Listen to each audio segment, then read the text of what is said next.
race fans, welcome into the preview show presented by Toyota. I'm Alex Weaver. I'm now going to be joined by Jonathan Merryman. Jonathan, no surprise that Denny Hamlin goes out and wins another one because we can chalk him up as being in the championship for at this point, right? Well, as soon as we say that, he has bad luck 2 weeks in a row, and then we're like, oh, well, is Denny Hamlin really the guy? He comes out and wins Kansas and proves yet again they're really starting to button up that mile-and-a-half program. I think that's where they were lacking just a little bit. It seems like they're starting to figure it out. And I think last week I said I thought Truex might be the best at the mile-and-a-halfs, but Denny he must have heard it, and he got a little chip on his shoulder and proved me wrong.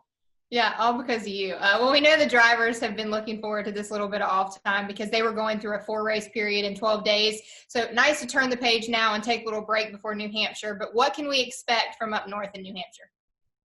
Well, it's a flat racetrack, right? And that race is a lot different than a lot of other places. So you can really look at the history at New Hampshire and kind of predict the future there somewhat to a certain extent. I think if you look at guys like Denny Hamlin, yes, they're going to be fast there.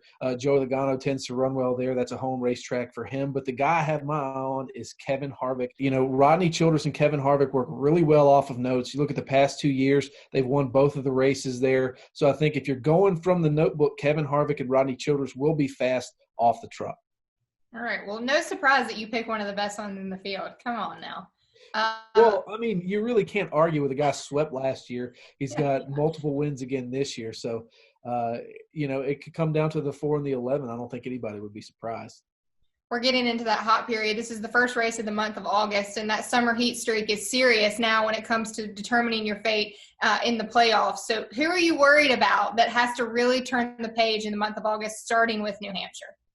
Jimmie Johnson. I don't think anybody who's got a T-shirt with a 48 on it is not worried about Jimmie.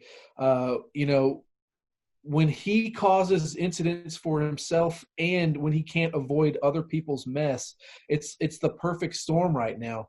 Ever since he missed Indianapolis with COVID-19, he's just something after another. And even before that, they didn't have super clean races either.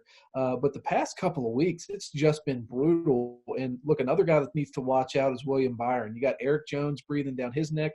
You got Tyler Reddick breathing down his neck. So no one is safe within that bubble. There's a couple guys outside that could win. And there's a couple guys on that bubble line that might, bump up and knock somebody else down a spot. So it's complete chaos when you look at, 16th in a round. Yeah, Hendrick has 2 cars already locked into the playoffs, being Chase Elliott and Alex Bowman with those wins. But the word of the month is definitely going to be bubble because we're going to keep our eye on those bottom 4 drivers that are going to get in or get out possibly in the playoffs. All right, NASCAR Fantasy, lock it in. Who you got? I don't see how you could pick against Kevin Harvick. They've won the last 2 races in New Hampshire. That's a pretty good track record, so I'm going to pick the 4. All right, good pick for you. It's probably going to be the 4-car in victory lane, knowing it. But I'm going to go with the 19 of Martin Truex. I think they need to turn it around. They've had a rough couple of weeks, so I think he gets it done and goes to victory lane. Not a bad pick.